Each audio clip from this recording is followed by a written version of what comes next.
Let's go. होई आन से यहाँ पहुँचना बहुत ही आसान है। आप कैब ले सकते हैं या फिर बाइक रेंट पर लेकर भी यहाँ आ सकते हैं। जैसे ही हम इस कोकोनट फॉरेस्ट के पास पहुंचे, मुझे चारों तरफ ऊंचे ऊंचे नारियल के पेड़ और पानी की छोटी छोटी नहरें दिखाई देने लगी। नमस्ते दोस्तों, आज मेरी दोस्त बिन मुझे आज इस खास अनुभव के लिए यहाँ लेकर आई है।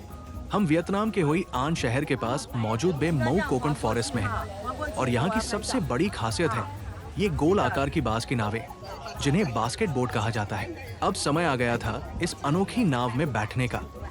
पहली बार जब मैंने इस बास्केट बोट को देखा तो मुझे लगा कि क्या ये सच में पानी में तैर पाएगी, लेकिन जैसे ही मैं इसमें बैठा मुझे इसके संतुलन और इसकी बनावट ने हैरान कर दिया।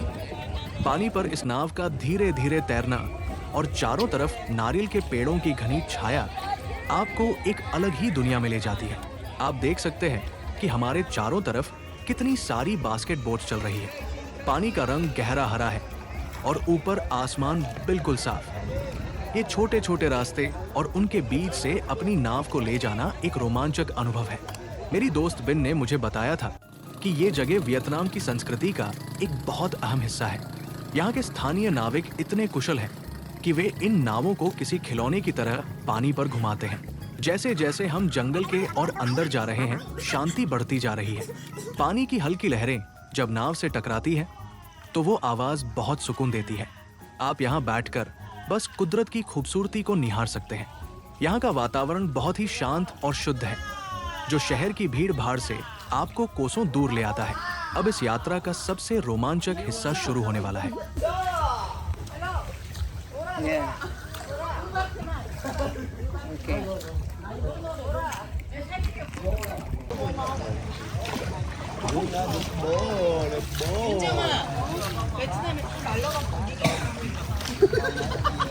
이뻐 이뻐.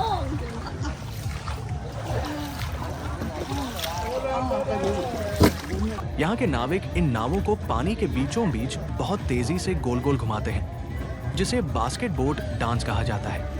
जब आपकी नाव पानी पर लट्टू की तरह घूमने लगती है और पानी की बूंदें आपके चेहरे पर पड़ती हैं, तो वो डर और रोमांच का मिला-जुला एहसास शब्दों में बयान करना मुश्किल है। भारतीय पर्यटकों के लिए ये बिल्कुल नया अनुभव है, क्योंकि हमारे यहाँ ऐसी नावें और ऐसा नज़ारा शायद ही कहीं देखने को मिले।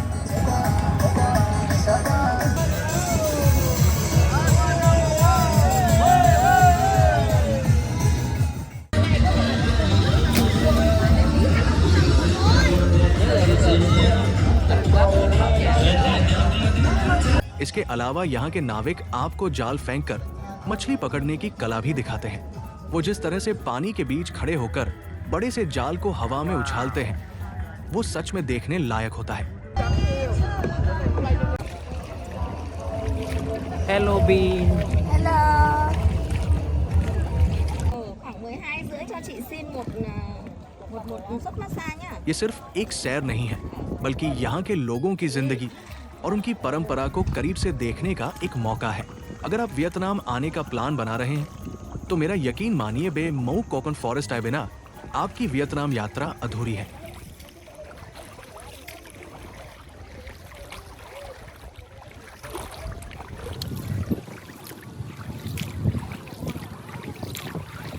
यहाँ की यादें और ये रोमांचक पल आपके दिल में हमेशा के लिए बस जाएंगे। अक्सर हम विदेशों में जाकर सिर्फ बड़ी इमारतें और मॉल देखते हैं, लेकिन असली वियतनाम तो यहाँ की इन लहरों और नारियल के पेड़ों के बीच छिपा है। सफर हमें सिर्फ नई जगहों पर नहीं ले जाता, बल्कि ये हमें खुद से भी मिलवाता है। इस बास्केट बोट पर बैठकर मुझे लगा कि जिंदगी भी बिल्कुल इसी नाव की तरह है, कभी शांत तो कभी लहरों पर नाचती हुई। तो बस अपना बैग पैक कीजिए और निकल पड़िए एक नए सफर पर, क्योंकि दुनिया बहुत बड़ी है और हमारे पास वक्त बहुत कम। फिर मिलेंगे एक नई जगह और एक नई कहानी के साथ। तब तक के लिए घूमते रहिए और यादें बटोरते रहिए।